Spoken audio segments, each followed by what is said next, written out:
بسم الله الرحمن الرحیم. سلامونه، نیکی هیلې او احترامات ټول لر او بر پښتنو افغانانو ته.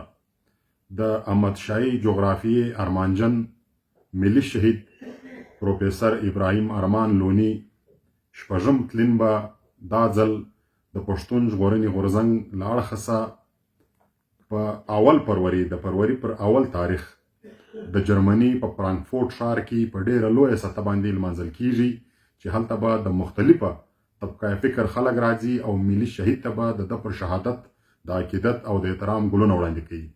همداسې به پر 2 فروری د کینیډا په 2 ښارو کې او داسې په هالند کې او داسې په سویډن کې هم د پښتون ژغورنې غورځنګ له اړخه څخه د خپل ملي شهید د شپږم تلین په یاد کې تعزیتي غونډې کیږي.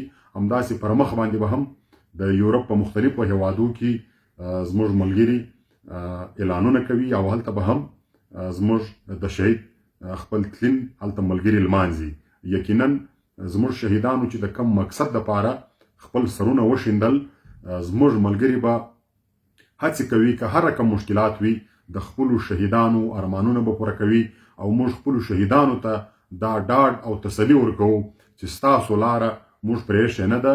انشاءالله پر دغه لاره باندې به موږ روان یو. د کم مقصد دپاره چې تاسو خپل سرونه قربان کړل، موږ به انشاءالله هغه منزل ته ځان رسو، هغه ستاسو ارمانونه به پوره کوو. نو دغه تلینونه چې چیرې هم لمانځېږي، په کار دا دی چې ټول لر او بر افغانان په دې کې برپوره ګډون وکړي. که کم خلک لیرې دي هغه په سوشل میډیا باندې له موږ سره دغه غږ بدرګه کړي. ډېره مننه، خوشحاله اوسئ.